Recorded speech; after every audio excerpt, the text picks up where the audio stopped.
दोस्तों नमस्कार। कैसे हैं आप लोग? आशा करते हैं सभी ठीक होंगे। दोस्तों फिरंग के बारे में आपने सुना होगा। जो फिरंगी आए थे और उनके द्वारा अपने इस बीमारी जिसको हम उपदंश कहते हैं या गर्मी का रोग कहते हैं, तो वो फैलाई हुई बीमारी आज भी भारत में बहुत लोगों को परेशान करती है। यह एक संक्रामक रोग है जो स्पाइरोचिटा पैलिडा नाम के कीटाणु के द्वारा फैलता है। एक व्यक्ति से दूसरे व्यक्ति में संभोग के द्वारा संक्रमित होता है। कभी कभी बच्चों में भी यह रोग पाया जाता है जो कि माता पिता से दोष अर्जित होता है।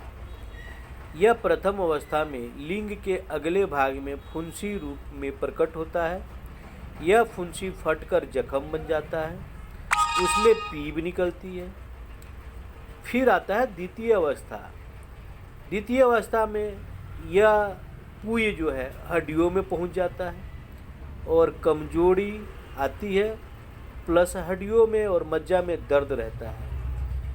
जहाँ जिस बीमारी के अंदर हड्डियों में दर्द हो तो समझ लीजिए कि ये एसटीडी की प्रॉब्लम है। और ये जो अवस्था है ये दर्द की दवाइयों से कभी नहीं जाता, इसलिए इसकी सफल चिकित्सा जिस तरह से की जानी चाहिए एक बार राय लेके जरूर करिए। तीसरी अवस्था में पहुंचते ही चकते निकलने लगते हैं। शरीर में कहीं कहीं लाल सूजन हो जाती है, चकते होते हैं। कहीं कहीं गिल्टियाँ या मांस के गांठें बन जाती है, त्वचा पर उभार लगने लगती है।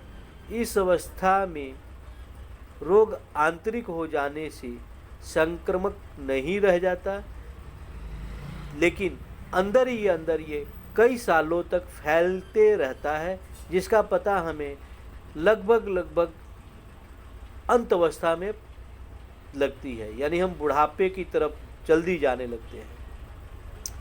इन तीनों अवस्थाओं के बाद यदि बुढ़ापे में पक्षाघात, मिर्गी, स्नायु दौर्बल्य के लक्षण प्रकट हो तो ये जो है इसकी चौथी अवस्था है। यानी जिस व्यक्ति को बुढ़ापे में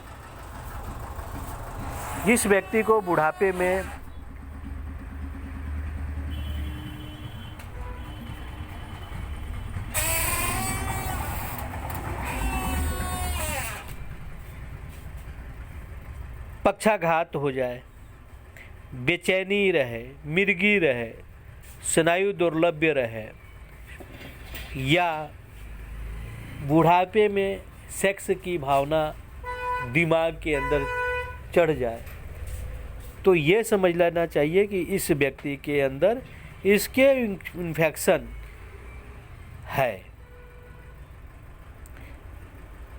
कहीं न कहीं यह स्पाइरोचिटा पैडिला नाम का कीटाणु किसी भी द्वारा किसी तरह से उसके अंदर आ चुकी है, या इसे मिलता जुलता कोई बैक्टीरिया इनके अंदर आ चुकी है।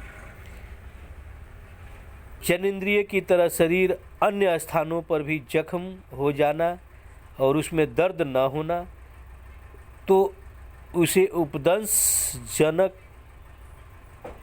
बर्न की संज्ञा दी जाती है। फेरमफास, कैलीम्यूर, कैलीसल्फ और साइलिसिया इसके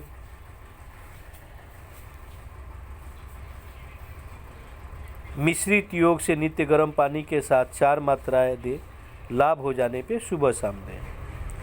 इसकी जो होम्योपैथिक दवा है वो है कारीटेलिस क्यू। एक दूसरी दवा है सीनाबेरिस। तीसरी दवा है मर्ककार। चौथी दवा है एसिडनिट। पांचवी दवा है इथियोपस एंटीमोनैलिक।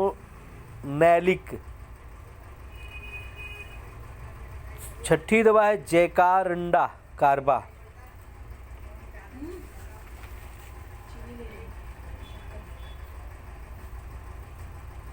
सातवीं दवा है कैलेंडुला क्यू। 8वीं दवा है करालियम रूब्रम। 9वीं दवा है इचिनेशिया। 10वीं दवा है स्पांजिया टोस्टा। 11वीं दवा है कैलोस्ट्रोपिक। 11वीं दवा है जैकारांडा गैल। मर्क आयोड या मर्क बीन आयोड ये देना जी 1-2 रुपये जल्दी। कांडू रेंगो, रुक जा। कांडू रेंगो, सिफिलिनम एवं मैडोरिनम। कास्करा अमार्गो, ये जो है दवाइयाँ मैंने जो नाम दी, अगले वीडियो में इसके आप अगर या मेरे व्हाट्सएप पे आप मुझे इनके बारे में स्पष्ट जानकारी देंगे तो एक एक जानकारियाँ 25-25 मिनट की होती है, मैं डाल दूँगा। अभी आपको ये दवा का नाम पता करके और उसको यूज करना है, लक्षणें हम बता देंगे। अब घरेलू उपचार जिससे आपको जल्दी फ़ायदा मिले तो काली मिर्च 5 नग आधा किलो पानी में सत्यानाशी की जड़ का छिलका 1 तोला डाल के घोंट ले, छान के 40 ग्राम शहद मिला के नित्य सुबह शाम 2 सप्ताह पर पीने से इस रोग का सत्यानाश हो जाता है और वो जड़ से चला जाता है।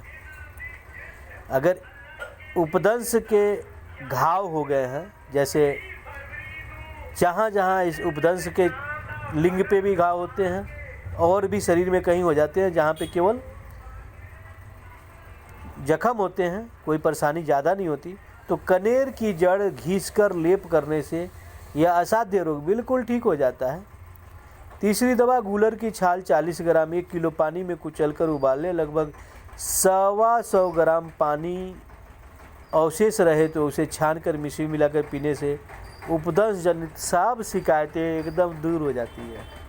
तो दोस्तों, गूलर की छाल उपदंश के रोगियों के लिए अमृत है और 1 से 2 बार में ही सारी बीमारियां ख़त्म हो जाती है। ये तो पावर है होम्योपैथिक, आयुर्वेदिक और भारत की धरती की जड़ी बूटियों में। तो मिलते हैं अगले वीडियो में, तब तक के लिए राम राम।